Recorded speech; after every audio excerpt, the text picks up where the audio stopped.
Welcome, everybody, to another episode of MC Fireside Chats. My name is Brian Searl with Insider Perks. Super excited to be here with you. I don't even know what week it is. I'm on so many meetings and so many calls. It's like week 2, 3 of April. It's got to be 2, right? Week 2? No, week 3. Anyway, something like that. Super excited to be back here for whatever episode we're doing of my show. But excited to welcome back some of our recurring guests here that we always have on the show, Mr. Jeff Hoffman, who is nursing some bronchitis, and I have no idea why he showed up. I think we should require doctor's notes in the future. Make a note of that, Shara, so they can come to the podcast. Mike Harrison's here. He's a little like fuzzy and fading in and out, but we'll just assume he's as handsome as he always is. And then we have Sandy Ellingson here with us as well. And then 3 special guests. Sorry, Kurtis Wilkins from Our Journey, runs a great company, multiple companies. Sorry, Kurtis, I didn't mean to slight you. Multiple companies. We're going to talk to him about that thing and some of the interesting stuff he has going on. We've got Jennifer here from Crystal River KOA. And we've got, do you want to be Yolanda, or I don't know how to pronounce the shortened version of your name because I'm not smart enough. So do you want to be called Yolanda, or how should I pronounce your first name? I can't hear you. So maybe we'll just assume that it's Yolanda for now. And sorry if I'm doing it wrong. But that's what's in my notes. And I know you have commented on our podcast before as Yolanda. So anyway, welcome. I want to first toss it to our recurring guests here, Jeff, Mike, or Sandy. Is there anything that's come across your desk in the last month or so since we've last had this kind of group gathering with all of us together that you really feel is important to talk about or share?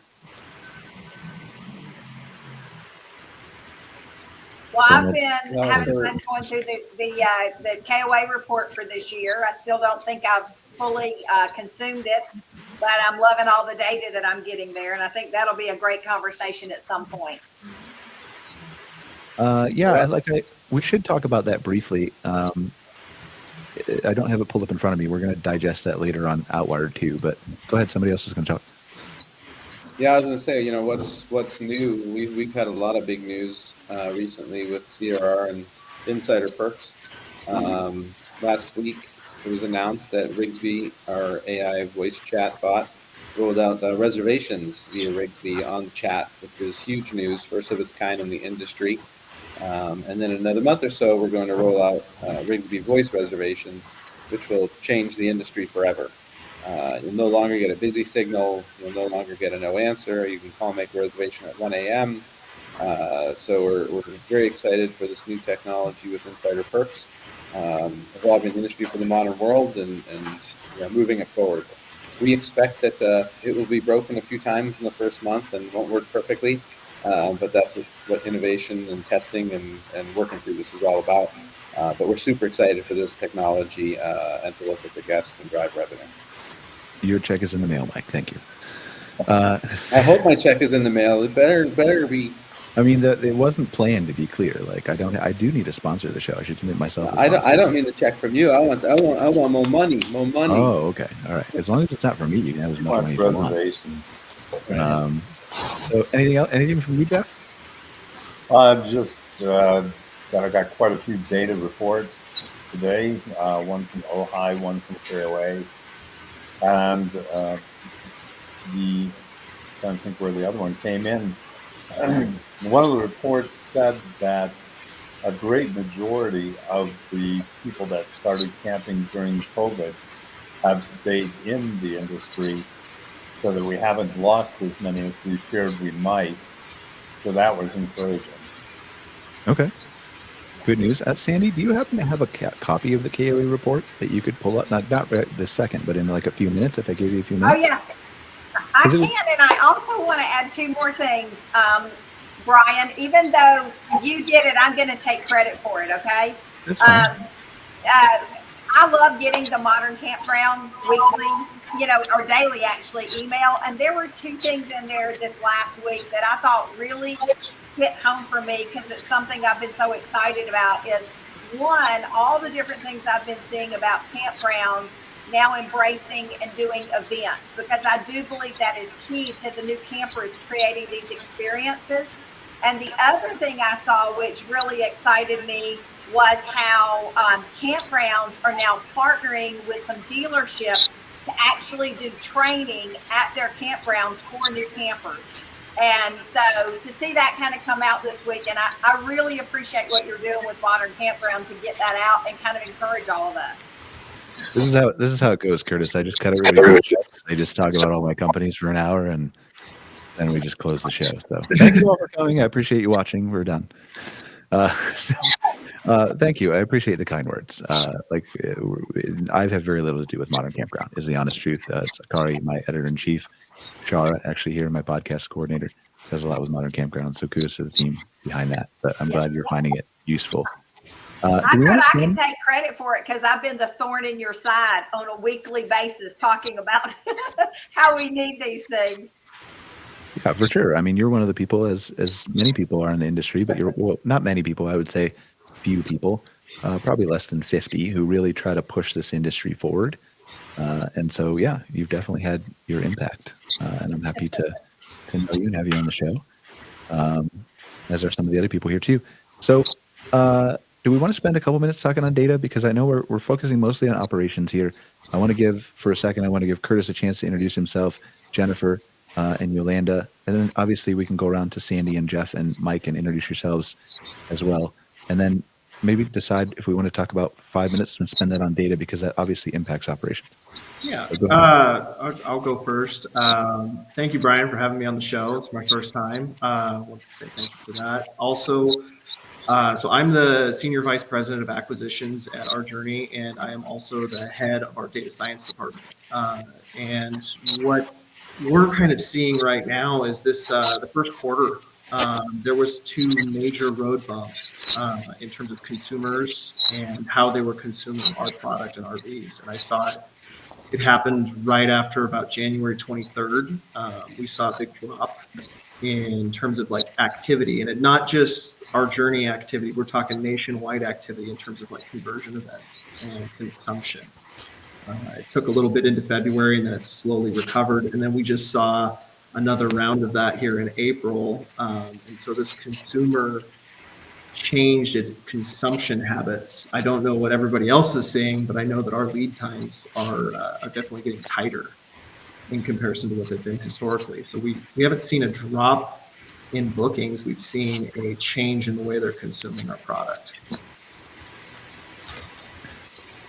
Great. Thanks for being here. I want to dive into all the things you're doing with Our Journey and advanced outdoor management and all that kind of stuff. Somebody's squeaking in the background. I don't know whose it is, but if you feel like your mic might be squeaking, feel free to mute it intermittently. Jennifer from Crystal River KOA. How are you? I'm Jennifer Grissom from the Crystal River KOA. I'm the owner. I also was the developer and engineer for the project. We opened in July of last year. So this is all new for me. And thank you, Brian, for having me on. So engineering is my background. I partnered with another KOA owner, franchise owner. And honestly, it's been a great year for us. We're obviously in Florida, a different market. We had a great January, well over projections. So, I'm so happy to be part of the KOA franchise. I don't know where we would have started marketing and getting customers without that base. So, but we've had a... Go ahead, please. I thought you were done. I'm sorry. No, I was just going to say, thank you for being here. I appreciate it. I want to dive into your KOA, learn a little bit more about that. Some of the trends maybe you've seen in Florida would be interesting, and then some of the operational aspects of KOA too. And don't be nervous while you're on the podcast. I'm still don't know what I'm doing. This is new to me. I'm a very slow learner, and I'm confident you're a fast learner, so you'll pick it up quick. Yolanda from Alaska. Can we hear Yolanda? Still can't hear Yolanda. I'm sorry, Yolanda. I don't know if maybe you could try joining from your phone. That might help, but we can't hear you for whatever reason. But just yell anytime if you think you've got your mic fixed, and we'll try to get back to you. Mike, Sandy, and Jeff, do you want to briefly introduce yourselves? Sandy? No, we can't hear Sandy either. We're losing everyone's audio. No, I was a good girl and I muted when you told us to. And then I forgot. So I'm Sandy Ellingson. I had a technology consulting firm and sold it, and then decided to hit the road full time as an RVer and fell into a second career. So I serve as a liaison between the industry and campgrounds, making sure there's proactive communication. And I absolutely love it. Awesome. Thanks for being here. Mike? Hi there, Mike Harrison. I work with CRR Hospitality. We both own and operate luxury RV resorts. We also do third-party management and consulting, and love participating in the industry in many different associations and panels and different venues and opportunities like Modern Campground. So happy to be here. Thank you. Thanks for being here, Mike. And Jeff, last but not least. Yeah, I'm Jeff Hoffman. I just enjoy the campground industry. I have been in it for a long time, and kind of sold everything off and thought I was going to retire and decided not to. So I started a business called Camp Strategy, which we go out and try to help campground owners make their parks better. Awesome. Well, thanks for being here, Jeff. I know you've only been in the industry for 10 years, but if you consider that a long time, that's fine. We can go with it. I got socks older than that. So yeah, I think I want to spend, I think it behooves us. This show is mostly about operations and improving operations. I think it behooves us, though, to spend just a few minutes and talk about data, because there's quite a bit that is changing in the industry. And I think it would help our audience to understand how other owners are either not being impacted or being impacted by some of the changes, and just glean some data. And I think just because we have that KOA North American Camping Report, we don't want to dive too much into it, but if Sandy has a couple things that she wants to call out from there that she found interesting, we can maybe talk about those things. And then I'd love to get, I think at least, and any of you are willing to jump in, but I'd love to hear Jennifer's opinion on what she's seen. She just said she had a great year, but we just saw the report in Woodall's who talked to, I think Mike Gass talked to Toby Rook and a few other people about some cancellations and things that they had seen at KOA properties in Florida. So I'm just curious specifically about that. But where do you want to start, Sandy? No pressure, but the most important and most impactful thing in the entire report. Go. Well, I just thought it was super encouraging because we've been doing some kind of companion research along with some of the other things, and seeing how those two balance each other out. We are seeing significant increases in the number of people camping, the types of camping that they're doing. I think somebody else has already mentioned our retention of those COVID campers that have come in. And so, we're showing a 98% retention rate year over year from, if you go average everything from 2014 forward. And just the number of new households. Something else that was really encouraging to me that I saw that I loved was that there's 9.6 million tent usage, up 56%. And I'm very burdened by the fact that because we had such increases during COVID, we've kind of lost some of our onboarding capability for younger campers. We've priced them out in some ways, and a lot of parks stopped allowing tent camping. Now, not KOA, but a lot of parks are no longer allowing tent camping, which means, that we're losing our onboarding process for the younger camper. And you can only do that for so long before you start dying. And so this was super encouraging to me. And so operationally, how to tie this back, one of the things I'm talking to my campgrounds about is looking at things as onboarding tools. And that includes not only tent camping, but car camping, which is not a homeless person parking on your site, but somebody coming in who's probably— It could be, to be fair. Probably isn't, but it could be. Yeah, well, it could be. You're right. But the biggest fear when somebody hears car camping from a campground is this is a homeless person coming in. And that's not the case, because a lot of times they are coming in with a lot of expensive equipment. And the reason they're not tent camping is safety. They are concerned about tent camping, so they want to be in their car where they can close the doors.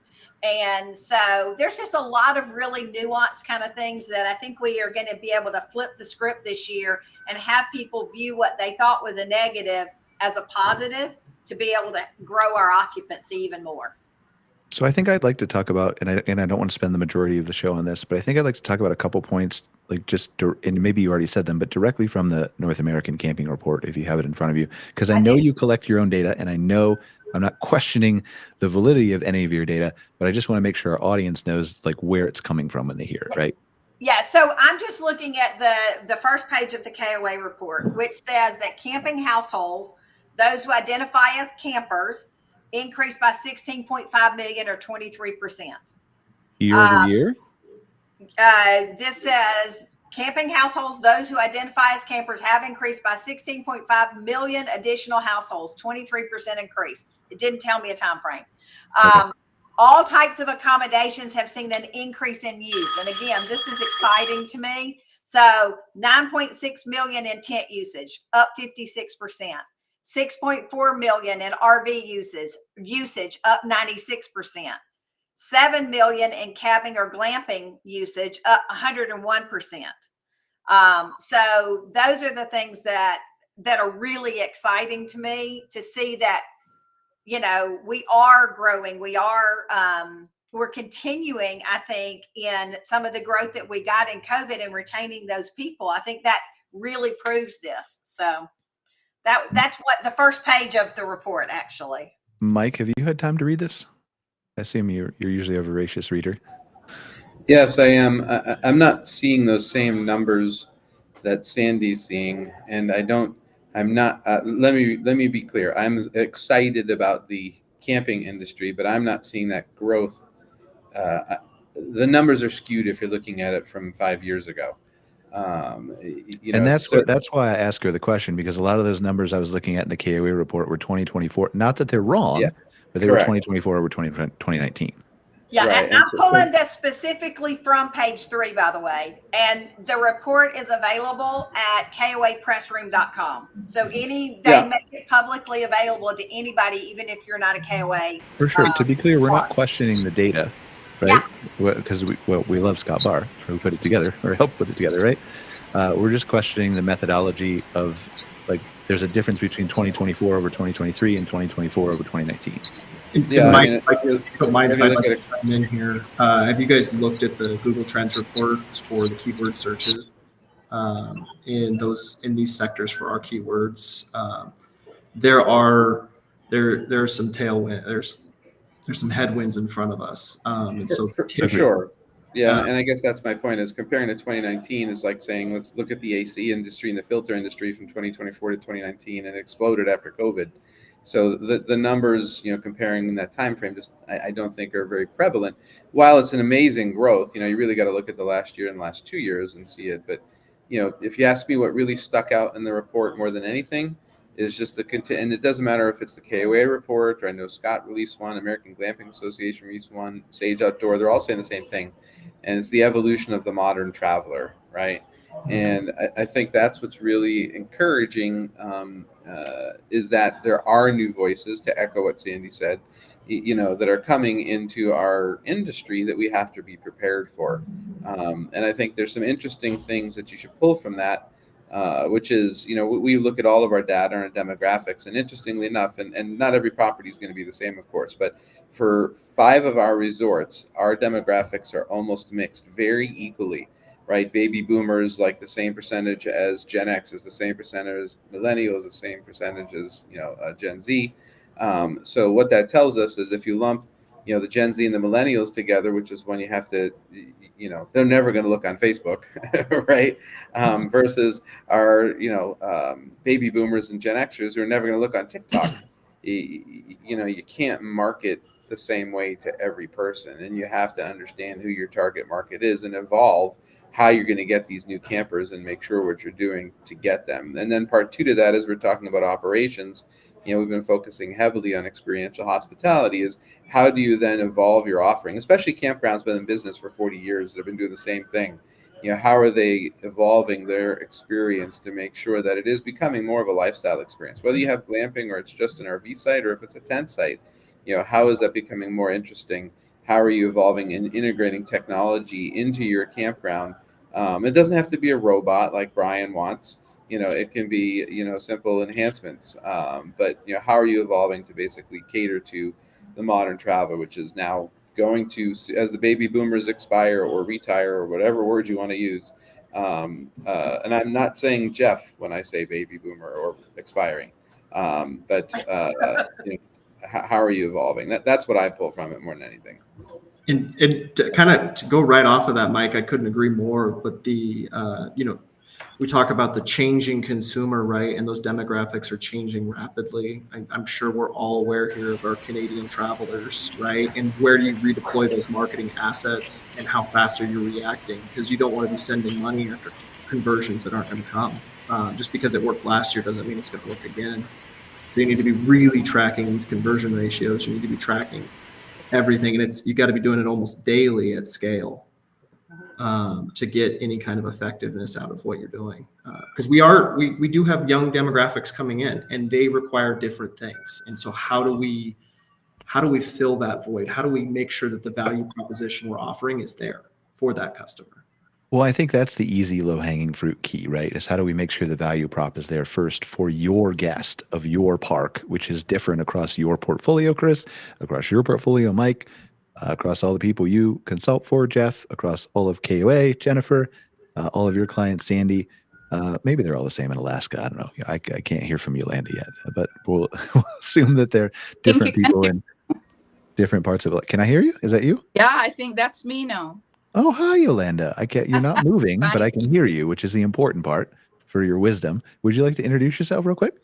Well, after all of this, I just want to, hold on, let me give my elevator pitch. So, hi, Brian. I am Yoel, a Chinese Jamaican creative serial entrepreneur and real estate professional, a radical woman of God, and the owner builder of the Ark Denali RV Campground Resort in Alaska.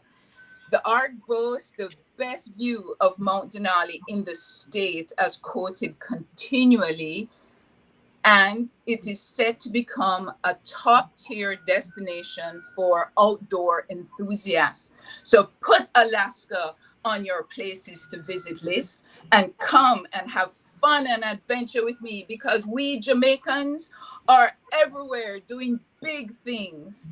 And so there's just a little additional pitch. So hold on. So if you want to discuss further, contact me. I have very lucrative investment opportunities still available. I'm sorry, I still have on my capital raise hat. It's been quite an adventure here in Alaska building this brand new RV park. That's fine. You can wear, like we all wear many hats here, but I really like your intro. I think I'm just going to cede the podcast to you if you don't mind just starting it off for me in future weeks too, because that was pretty passionate and inspirational. So thank you for sharing. And Alaska is definitely on my list. I was actually going to go there in May and ended up having to, well, not cancel. Yeah, I had to cancel a flight because my girl couldn't get off enough time for work for her birthday. But definitely on our list. We'll be back there, or we'll come there. It's one of the states I haven't been there yet. So isn't Alaska your next door neighbor? it's not really like, Jeff, do you know how big Canada is? Have you measured Canada? No, like it's I will not like the same on a map where like you can fit 2 fingers inside a province and it just then you go to the next one. It's big, Jeff. I'm not anywhere near. Well, I'm about 19 hours away from the Alaska border, I think, or something like that. Maybe it's further. Anyway, so let's talk about. So thank you for being here, Yolanda, and we want to talk about your park in a little bit. I just want to finish up the data discussion briefly. I think this is the important thing, right? Like there's so much data to look at. There's so much that we're gathering from Google Analytics or call centers like Kurt and Mike do to, dozens and dozens of things, right? What do you look at? What do you pay attention to? Obviously, we could have that conversation for hours and it would, I think, be different. Like there would be a set of maybe 10 or 15 or 20 things that you would say every park owner should look at, but not all of them have the tech savvy ability to do that or the team behind them to do that. And so I think the foundational aspect of it is let's start with who our guest is and understanding them so that we can tell our story and we can set ourselves apart from an experiential standpoint, but also in a whatever headwinds we're facing. Like Kurt said, I think there's going to be a ton of them this year. But why am I different? Why? And we've talked about this on the show before, right? It's not enough to have, I also have a miniature golf course. I also have a swimming pool. It's, I have better customer service, or I have this that you don't have. And you've got to be able to tell that story at an individual property level. And by doing that and telling that story in a way that resonates with the type of guest you're trying to reach, I think you'll be ahead of 85% of parks in this country, in both our countries. Brian, kind of what I found out by having multiple parks in multiple states, and I think Mike can attest to this, although we like to systematize the operations, every park that has a different feel to it. They all have their own personality. They all have their own individual little markets. So if you try to run them as all the same, you're not going to do well. Each market almost has to be done individually, and you have to praise what you've got in that market and capture the people you're trying to get, or who your customer really is. And a lot of that you can pull out of this data to try to figure it out, who you need to go after, and that's who you need to market to. How do you Well- compensate for the fact that everybody's been consulted on by Camp Strategy with your brain, and then thus they're all kind of similar, Jeff? It won't be. Go ahead, Kurt. I was going to say, I mean, Jeff, I think you're spot on. I think each park has its own demographic. I think a lot of parks rhyme, right? Like they are different, but they rhyme, and they come with a lot of similar points of action, because your messaging in Colorado should be different than your messaging in Texas, and it should be different than your messaging in Pennsylvania, right? There's dialects there, right? Freebie here is like the difference between campground and RV park, right? Different parts of this country use different words to search for the campground. And if it's not a one size fits all, but if your model supports a multifaceted business like that, and you're mining your own demographics, I think you're spot on. Like you can get in there and you can micro target your customer bases in terms of like acquiring a new customer. The things like Brian, I don't know if you want me to go through my top things, but like Go ahead. Yeah. bread and butter, I think, of this industry is you need to be looking at your pace reports, right? You need to know how you're performing and what your park is performing at in terms of like what's coming up into your future. And are you filling up as fast as last year? Do you need to fill up faster? And you need to be tracking your leads, right? And you need to be tracking those at a microscopic level. Are you converting at the same rate? Are those campers that you had last year converting at the same rate? Are there different demographics that are converting better? And should you be refocusing your efforts into those demographics? Because with the changes that are happening on the political level, right, like there are demographic changes right now, and we need to be pivoting our strategies towards those. And you can't wait. You got to do it quick. Well, I think, Kurtis, one of the things that we're struggling with right now is our reservation window is so narrow right now. Whereas, previously campers were reserving 3-6 months out. The booking window is so narrow. It's making projecting so difficult, so the pickup report and stuff that I really, we're relying, it's very difficult to rely on those things now because you're picking up reservations in 3 weeks, but it's really hard to forecast way out. And then, I also wanted to speak to what Sandy said about the tent camping. We were blown away with the number of tent campers that we received. And at first we had them, I would say, priced too low. And it was a very negative experience for our manager. And so we raised the price point on those. I would say we do get a lot of homeless people, but not the homeless people that at the lower price points. What we're getting are a lot of elderly who are living out of their cars, parking in Walmart at night. They come because they want to use their facilities once a week. And these are clean, great people. I'll see the same lady there every week. So, just something that I did not anticipate as an owner, that somebody would be paying $65, $70 a night for a tent site when, there's an RV site that's just priced over that. I will say I do have my partner's campground in South Florida, and she has one in North Florida. And it's been interesting to see how their numbers and everything compare to ours, just based on the areas and demographics. And, we started thinking we'd approach it like those two. But like you said, we couldn't. It's a totally different area, a different beast. And you really have to get with your local, what do they call it, like Chamber of Commerce. Yep. Destination marketing organization. And they've done a lot of the work that you're talking about, so they can help you and identify that. And they've been a huge help for us. But to your point, like, you're right, to be clear. I'm not, like, destination marketing organizations are a wonderful partner depending on the area you're in, like in most areas, right? But some are just don't have the funding, right, necessary sometimes. But DMOs and the people you can partner with to get that data. But to your point, like, I think this is an interesting discussion to have of the booking window gap, because boy, that can make forecasting scary, can it? And I'm not an owner. I'm just imagining it from a marketing perspective of how I would talk to 500 of our clients of, like, if they're not asking me to forecast every day, to be clear, right? But talk a little bit about that briefly. Who wants to take that? Because that's interesting to me. I think it's a bigger discussion than that. You had asked earlier about kind of data and Yeah. I was on a panel last week, and I was asked to with Paul Bambi and Chris from KOA, and we were asked to speak about what does the next 5 years look like in the outdoor hospitality industry. And one of the things, as we all know, there's some headwinds that are facing us. Still a very exciting industry. But forecasting to me falls into the bucket of, let's call it, operational excellence. And there are many campgrounds that have existed forever that have never had to compete. And locationally they've just been great, and they've been around for 50 years. And maybe the owner still has an AOL email address, and maybe their website picture hasn't been updated for 20 years, and it's pixelated, the pics on their website.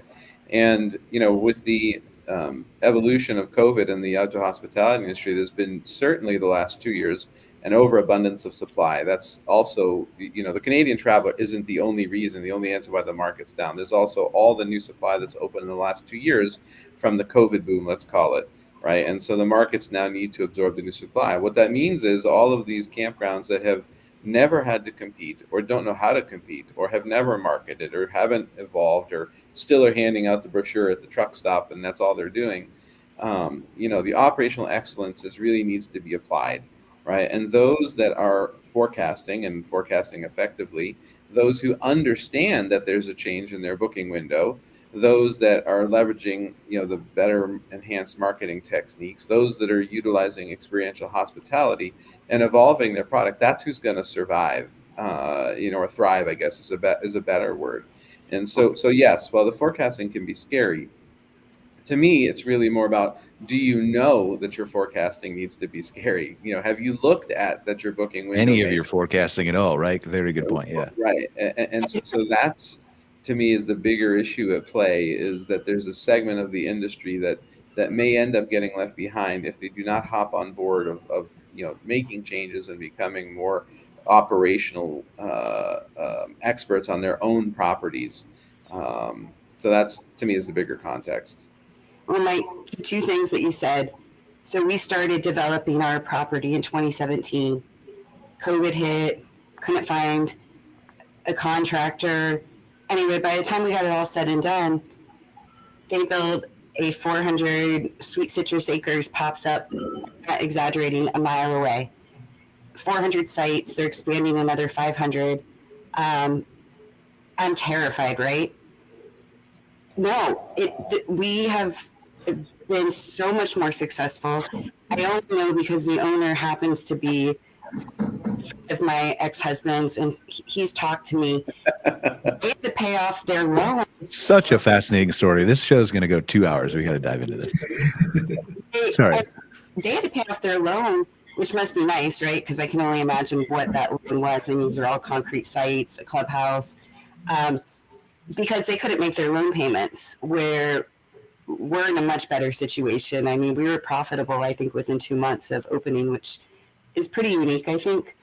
And I would say operationally, that's key. Our management and keeping our staff happy, that is our number one priority. When you ask, what do I focus on? And that's morale of my staff. So right now we are running without a maintenance person because my partner and I, Paige and I, go up there. My manager does it. We weren't able to find one that really fit in. So we just run it as an all-girl crew, which Yolanda, you might appreciate. but we're women owned and operated, and even our maintenance person was a woman before we decided to do it without her. So yeah, Yeah, I morale mean, is the most important. I think you touch on a lot of important things here too, but like both you and Mike are, right? The data is important, the forecasting is important, as we talked about, but you've got to get to the point where you're set up to forecast, and again, going back to understanding your audience and who they are and how you appeal to them and all that. You have to do the operational, not even excellence. You have to do the operational like half-assed first, and then get to the good, and then get to the great, and then get to the excellent. But you have to get those fundamentals taken care of first, right? And then you set yourself up for a situation where maybe you can forecast well or great one year, maybe you can't another year, but because you have your operational excellence down, because you know your team is in a good place and your amenities are in a good place and your resort looks good and you're treating your guests good, that like you have less to worry about probably than most other people who are or are not forecasting in your area. Is that fair? Yeah, I would say think don't worry so. as much because Brian, I think, and Mike, you can correct me if you think I'm off base here, but if we go back years into the hotel business, um, before franchising really took over the hotel business, it was kind of where we were before investors started coming into our business. Nobody was really modeling anything. Nobody was really putting in systems, tracking data. And now campgrounds are starting to get a little bit more sophisticated in their marketing, in their pricing, and everything else. So right now it's a dynamic industry because of the changes that are happening. Um, what I foresee in the future is probably between KOA, Jellystone, and maybe a couple hotel franchises coming over into our market space. We'll grow more into that franchise type model on campgrounds from now on. I think they're all going to be our journeys and CRR hospitalities. I was like, I don't know about Mike, but I know that we definitely talk to a lot of institutional clients, and that there is a demand there, and this institutionalization of this market space, it's happening, and they want to see these forecasts, they want to see these projections, they want to know where their marketing dollars are and is it being effective, and those. We went out and we had to build our own tools to provide that, right? To provide that dynamic system that moves very rapidly to get there. And so Jeff, I wholeheartedly agree with you. I think that we're in the early stages of institutional investors coming in. And I think that's good for everybody. I think that raises property value, operates. Absolutely. Love it. Yeah, I mean, I was one of Brian's very first guests on Modern Campground several years ago, and if you go back and if you rewind the tape, I said way back when, don't be surprised that one of the hotels, are going to get into the space, right? And then fast forward to a year ago, and then Hyatt was the first to get in with Auto Camp, and then Hilton with Under Canvas, and then Marriott with Postcard Cabins, and it is only the beginning. Right. What this market does or what this industry doesn't have is distribution. Right. There's no Marriott.com. There's no Expedia.com. And once that becomes normalized and simplified, the access, which has started to touch everybody with glamping, et cetera, and the industry, the entire dynamic of the industry is going to change. The RV park isn't going to die, but it's certainly going to be more RV park with glamping, blended as we go forward. The 30-site RV park isn't going to die, but they're going to be few and far between. And it's exactly what I said last week at that panel was, how many more Joe and Bob motels are there on the side of the road, that are 30 rooms? It just doesn't exist, right? The smallest hotels that are being built in the last 20 years are basically 100-room town place suites, 100-room, Fairfields, and the Super 8s and Motel 6s, not a lot of those new builds. And so we're several years away from that. But and unfortunately, same thing happened to Home Depots, versus 8 little neighborhood hardware stores. And so it doesn't mean that the small campground's going to die. But it certainly is, there's going to be aggregation, there's going to be accretion, and, hop on board, I guess, is the best way to say it. the ones who will not, are going to struggle. And to Kurt's point, we have done the same thing. That's how we've cut our teeth, is through sophisticated analytics and data and reporting and marketing and all those things, which is attractive to the institutional type, buyers. And so I don't say this for, I see, Yolanda's in the call, and I don't want to run your call, Brian. And I see, Jennifer's on the call, and they're small property owners. So I don't say any of this to scare away a small property owner, say you don't exist. That is not what I'm saying whatsoever. Right. But the complexion will change. Well, and I think you have to look at, and just sorry, 1 second, Kurt. Can I call you Kurt, or is it Kurtis? So I have to be official. Doesn't matter. Okay, I just want to make sure. You can call me Bri if you want. That's fine. We can be friends. So I think there's a couple things here that you mentioned, Mike, and then I want to let Kurtis talk. I think you're 100% right with the people evolving. Nobody, I don't think, I'm going to speak for you, Mike, and you can tell me if I'm wrong. I don't think anybody's saying you have to embrace institutional investing and sell your park to an institution or love the fact that it's coming in our industry, but you have to understand that it is, and you have to adapt to it, because there's going to be new and different expectations placed on you as a result of consumers being able to choose from not just independents, but independents and institutions. Is that fair? If everybody's using a car and you're still using a horse, that's basically what we're saying. But there is still a place, for some of you, just not 100%. All of you. Yeah, there's still horses, there's still ranches, right? In this world, and yeah. There are lots of Motel 6s that are just not properly charging the meth labs to set up in their rooms. And if you did, you would probably be fine. Not to pick on Motel 6. I actually did this. Nights in, that's a better. Hey. I speak that way out of joking, of course. But I still remember, we went to a La Quinta one time, we were staying next to a La Quinta. And there was a bunch of police that pulled up, and the whole wall blew out of the side of the building. And we were told it was a meth lab that was there. We were at dinner and came back, and it was so interesting times. But see, in all seriousness, there is a place for you, but you have to figure out your niche. You have to figure out your guests. You have to figure out the type of customer you want to serve. And you've got to be different than the institutions if you want to be different than the institutions. Well, I think where we're also heading that's going to help the small campground owner is our PMS systems are developing so much quicker than they did over the years. There's, right now there's so many people in the industry. There's people that are looking at the industry to come in. And, I just think that the mom and pops, for them to stay competitive, are going to have to change a little bit and get new systems in and learn how to read the data. And I think that is going to help them stay in the market. KOA is helping a lot with their franchises by trying to give them, the best systems that are out there. They're always trying to upgrade. And everybody else I know in the industry, whether it's Camp Life, Camp Spot, New Book, they're making changes every week, trying to stay up on top of demand.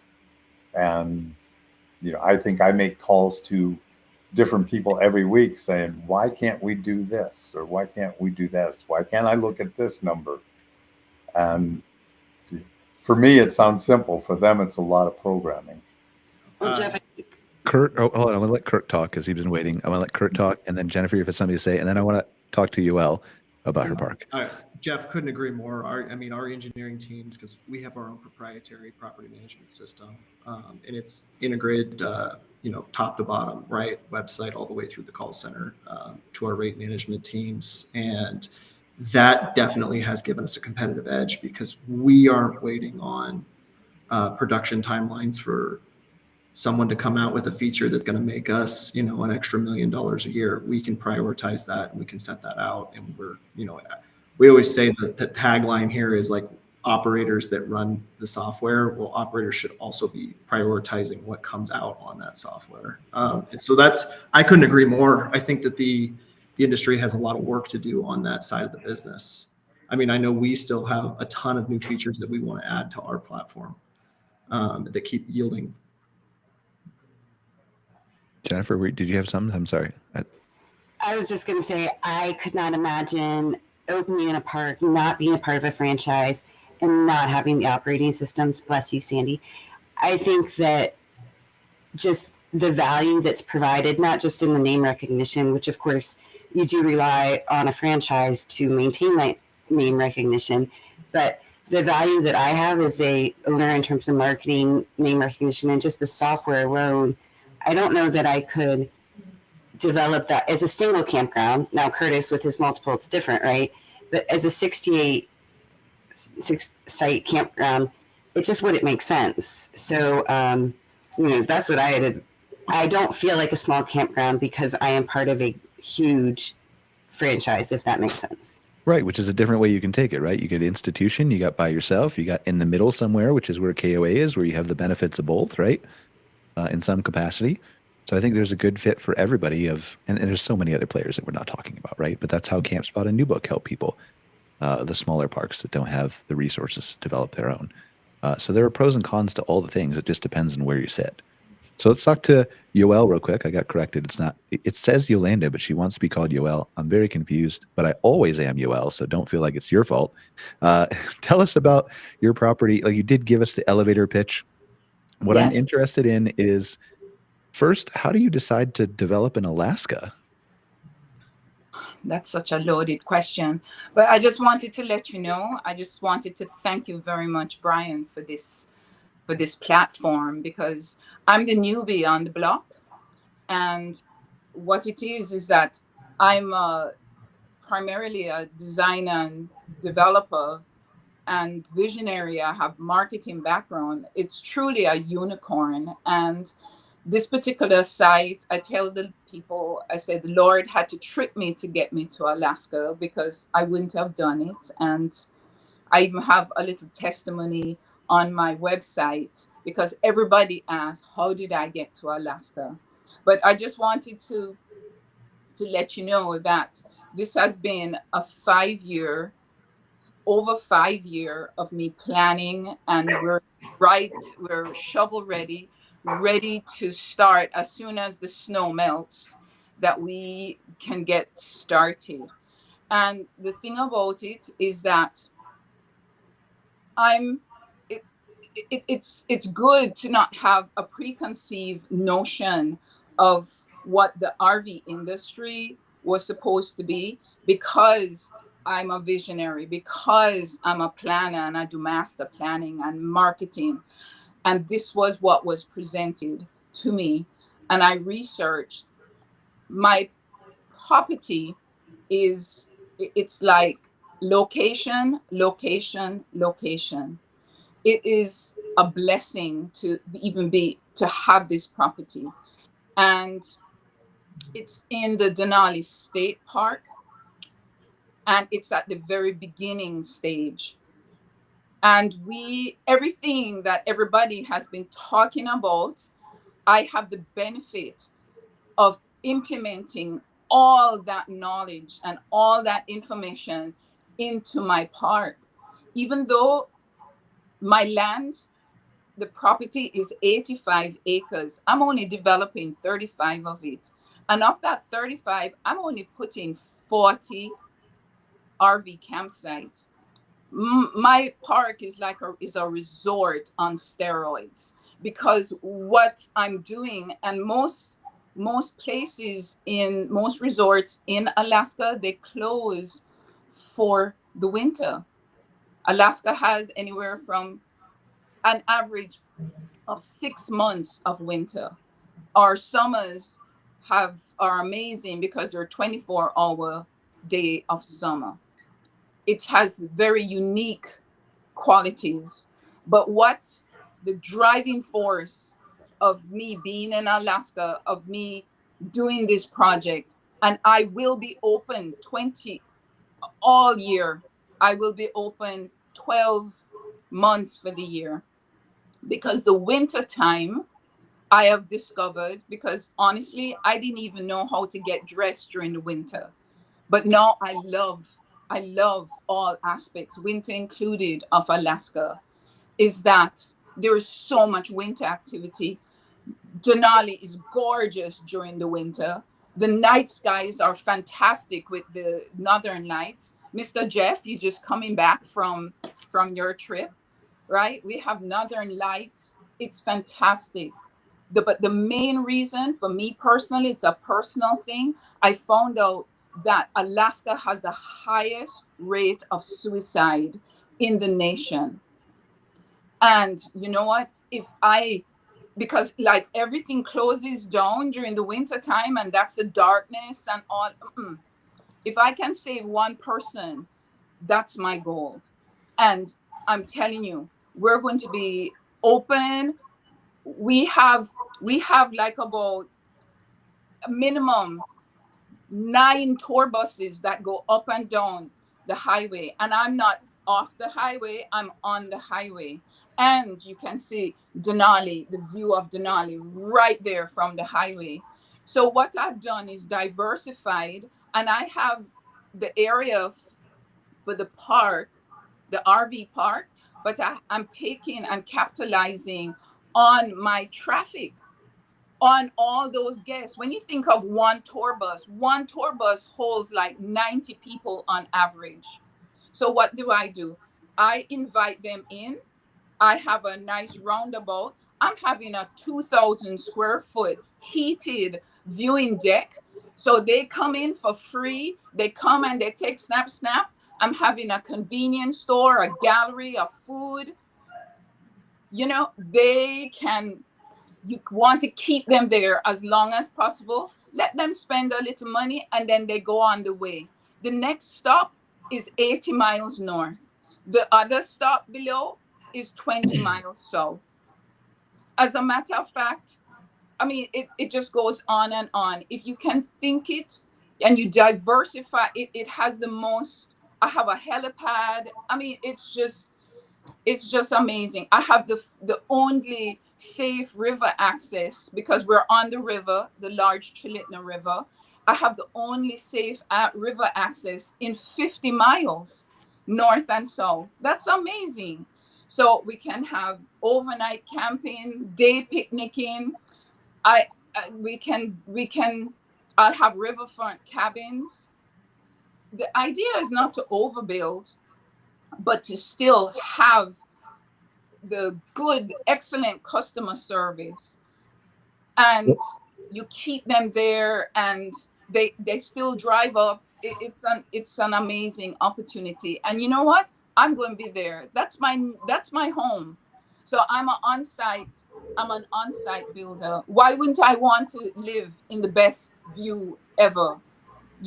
So it's very exciting, very, very exciting. And I've been told that my part, especially because the RV is only we're going to have 40 units, and they're going to be triple wide. So you feel, and everyone has the view of Denali. That's the amazing thing. And so I really capitalize as a builder, a visionary on everything that is spoken about. So I'm like a product, the child of everybody's vision of the future RV future industry is what Art Denali is about. Well, and I think you're touching on a good point, right? Like we've talked about this throughout the whole show. This recurring theme of like operational excellence, understanding your guest, recognizing the location and the blessings that you have with your specific property that are unique from everybody else, and taking advantage of those, like the view deck of Denali and the river access and all the things you're talking about, right? Yeah. And like I think none of us would probably complain. Well, maybe some of us who really are beach people, which I don't understand. Mountains are better, but most of us would really want to wake up to a view like that. But there's things that you can identify, whether they're mountains or rivers or beaches or whatever, or something smaller, even if it's just down to a customer service or a warm cookie that you're giving away at check-in, that really sets you apart and lead to that operational excellence. You've just got to not only take advantage of making your operations better, but understanding your guest and understanding your location, as you clearly have a vision to do. Would you agree, Kurt? Yeah, I would totally agree. So go ahead. Somebody else is going to. Oh, I was going to ask you another question, Kurt. I was going to ask. So tell us a little bit, and that we have a few minutes left, and we can go over a couple minutes. If somebody needs to drop off, they can. Unless it's you, Kurt, and you're in the middle of your question, then please finish your answer. But so Talk to me a little bit about Our Journey, right? How many locations do you guys have now? So right now on the platform, there are, I think it's 34, 35 on the Our Journey platform. We manage an additional 20 on top of that. And then we have quite a few onboarding scheduled for the rest of the year. So it's, we're definitely moving forward in the space and growing. I think did you want me to touch a little bit on what we just accomplished in the last week? I do, but first, my opening question for everybody who's watching and is unfamiliar with Our Journey, I'm just super curious, and I ask everybody this who has a lot of properties, has been successful in the industry the first time they're on the show, is how did you get here, man? Oh, this is a wild, wild story. So we're a family office, and where we started was we actually started in garbage. We were one of the largest garbage companies in the country for trucking. And over the years, we've invested and divested of different businesses, whether that be solid waste, hydro facilities, solar farms, wind farms, apartment buildings, hotels. We've done housing. I can't tell you how many thousands of homes we've built. But we've been quite a few real estate asset classes. The most recent one was self-storage. We saw an opportunity during the COVID market to make an exit in storage, and we've rolled into RV parks. We started with 27, and we've grown since. And that's kind of how we got here. How I got here is I went to school, got a degree, and some crazy guy named David hired me. It's usually how the best story goes, works, kid, right? try it out. I think we all have our crazy guy in our history or girl that helped us get to where we are, right? We could all tell those kinds of stories, probably multiple in my history. But so tell us about the recent news briefly that you've been going through, and then I'd love to hear, like, as a secondary answer, where do you see Our Journey 5 years from now? Let's pretend you get everything you want. Okay. In industry news, what we just accomplished was it's groundbreaking for our industry. So CMBS is not foreign to this market, but it is foreign in terms of a transient component on an RV park. Pure seasonals, right? Pure monthlies have been able to get this kind of lending. But what we were able to do is we were able to blend in a monthly seasonal transient mix into a loan package. It was the largest of its kind, and it paved a road for other RV park owners and other RV park investors to use that as a comp to go get that kind of financing for themselves. I don't know how familiar this group is with CMBS, but that's institutional lending on Wall Street, and that's going to be some of the most aggressive lending that you can get in the space. And so that's a big achievement for the industry, not just us, because now people will be able to use our comp to go get the same. So give me for the people who don't understand that and aren't in the financial Wall Street world every day, or even if they are, like, I think there's a significant number of people who trade stocks who may still not understand that. Give us the elevator pitch, like Yoel perfected, but a little bit shorter because we're running out of time, of how that might benefit the everyday campground owner. Well, if normally what you're working with on your loan packages is that the regional banks, some parks are too big for regional banks, and they run into constraints on family of debt limits on acquisitions. And so if you're going in and you're buying, say, a $15 to $16 million loan, you start to narrow down your buyers and your pool of people that would consume that kind of loan. And what this opens up is the ability to get more competition for your loan package. So if you're doing a refinance, you can do equity extraction. You can get cheaper interest rates for lower LTVs. It makes the banks compete harder for your business, and that's what it is, because it breaks up that loan into securities, and then everybody can buy a little piece of the security. Interesting. So there's new opportunities for Jeff to own 20 parks again. There's opportunities for Jeff to own 200 parks. Just come talk to Our Journey. Yeah. And I will shamelessly plug our management company. We brand name Our Journey, but the Advanced Outdoor Management, that is the team behind the brand, and they are phenomenal to work with. Thank you, Jennifer. I know you have to drop here, but thanks for being here. I appreciate it. I'm sorry we didn't get to talk a little bit more about your park. We got to have you back on. We had so many people and so many good conversations, but tell them where they can find more about Crystal River KOA before you have to drop. crystalriver.com. Come check it out, and or crystalriverkoa.com. And yeah, thanks for having me. And I'd love to come back on and share more about our campground. Awesome. Thank you so much, Jennifer. I appreciate it. Thank you. Sandy's been super quiet today too, but before we get to Sandy and ask if she has any final thoughts, she's never quiet, Kurtis. Like, right? This is very strange. It's very. It's like, it's almost like creepy. I can't understand it. Anyway, so 5 years from now, if you have unlimited funds or unlimited, like everything goes your way, is what I mean.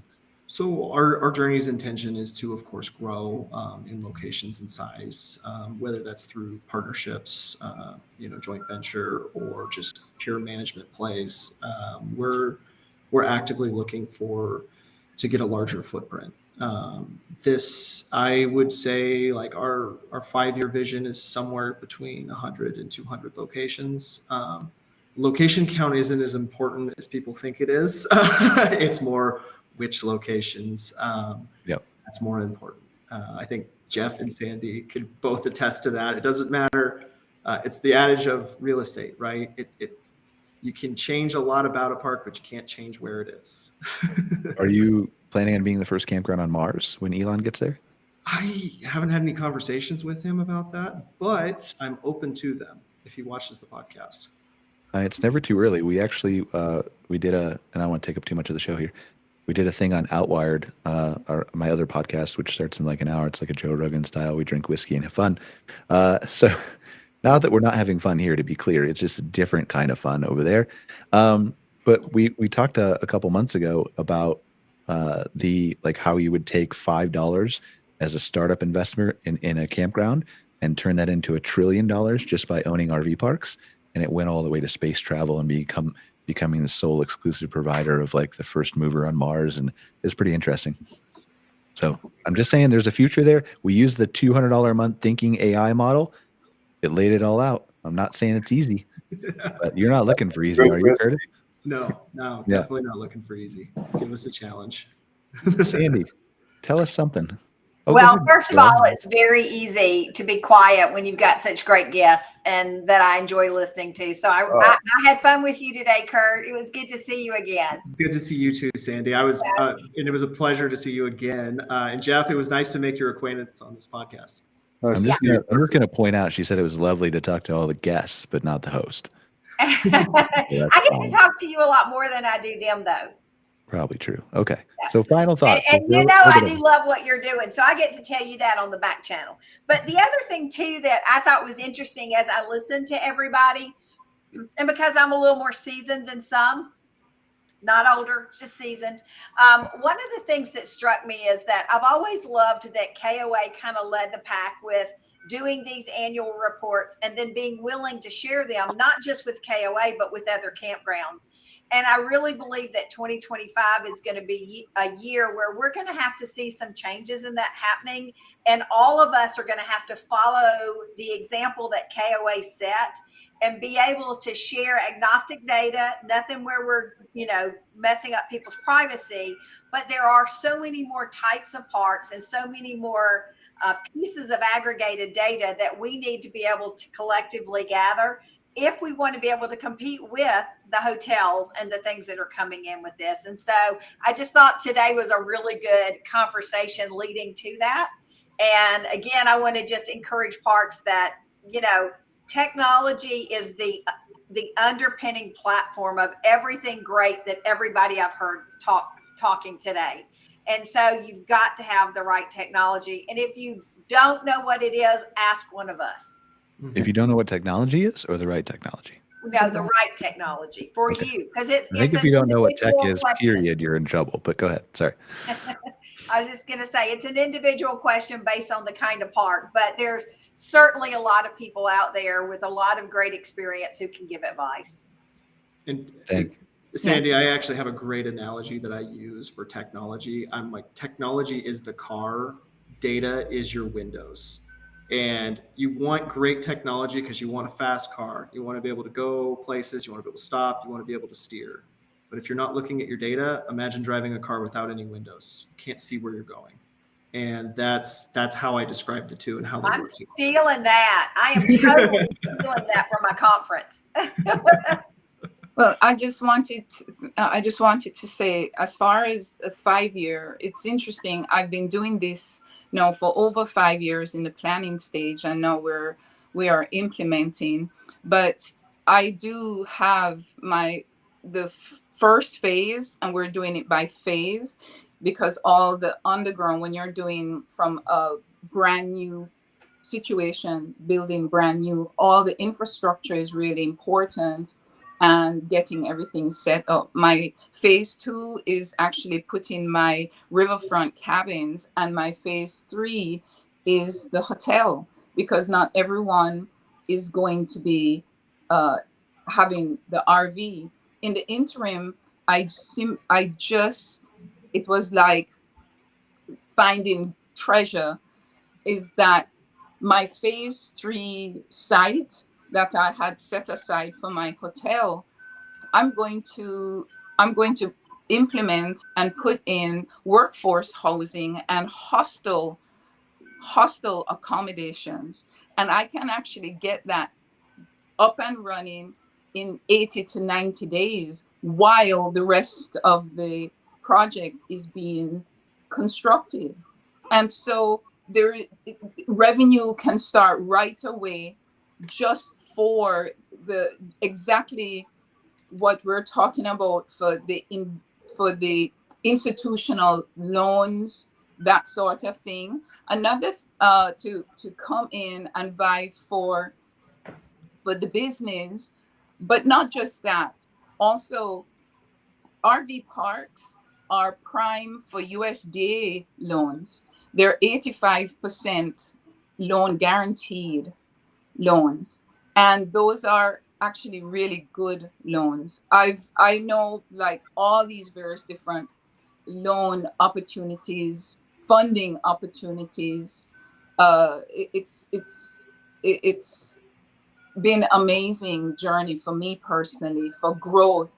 And as I am quiet listening to all your podcasts now, talking about the industry, I'm learning a lot. I connected with Mr. Jeff there, and there's so much knowledge, Brian, that you bring to this. I'm personally humbled that I got invited here.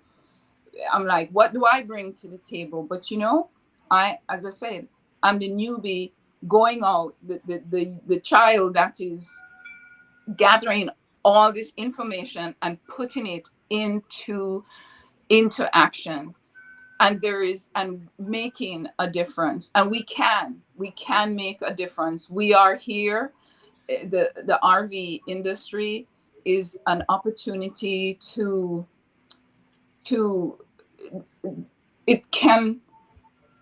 it is a hospitality.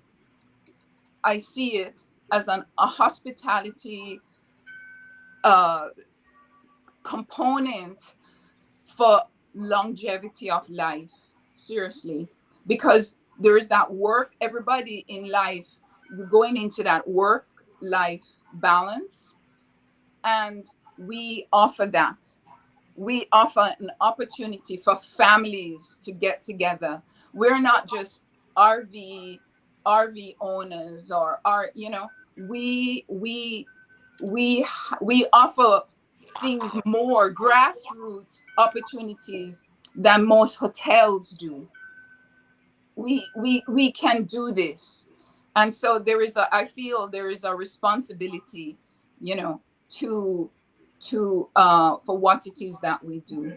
There is a responsibility that we have. So I thank you for me being here. Let me get off my bandwagon. No, you're fine. Thank you for being here, Yoel. We actually have a lot of guests on the show just so Jeff talks less. So in addition to your intelligence and all the good things that you're doing, that's a side benefit for you being here too. So well, I'm very happy that I was able to connect with Mr. Jeff. I'm sorry, I'm Jamaican, so there is a certain amount of respect, for Mr. This and that. You can't take that Absolutely. culture I've out. known Jeff for a long time. He knows I'm just messing with him. Yes. Well, thank you so much again for the opportunity. Final thoughts, Jeff and Kurt, and then we can wrap up. I'm pretty much just going to have to take off, Brian. I got another meeting. So I enjoyed the show. This was a good one. I enjoyed the conversation. And hopefully for the next one, I'll have all the KOA data read and dribble down into something I can use. Awesome. Kurt, final thoughts? My final thoughts are thank you for having me on, Brian. Absolute pleasure to be here. Hope I get invited back. And I'm excited also to dive into the KOA data and see the performance of 2024. It's always good to look back. Awesome. Well, thank you guys for being here. I appreciate it. If you're interested in the KOA data and you haven't heard enough of me talking already, in 8 minutes or so, we're going to do our Outwired show live with Scott Barr, who actually did the KOA North American Camping Report, and Greg Emmert, who is my co-host on Outwired. We're going to drink a little bit of whiskey. We're going to have some fun dissecting that data. We're also going to talk about, what's more important to consumers from a data standpoint, from the physical of the gasoline to the mental of the safety.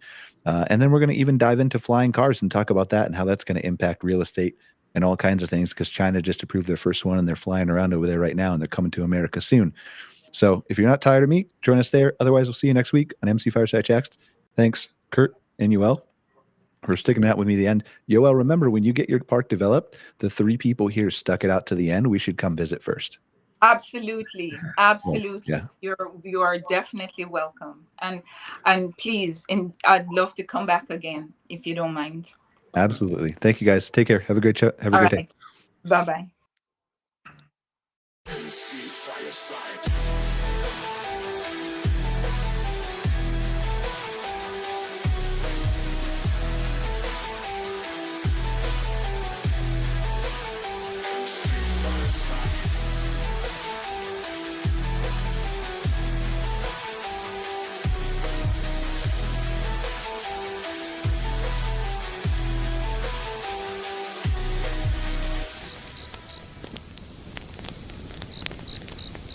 MC Fireside.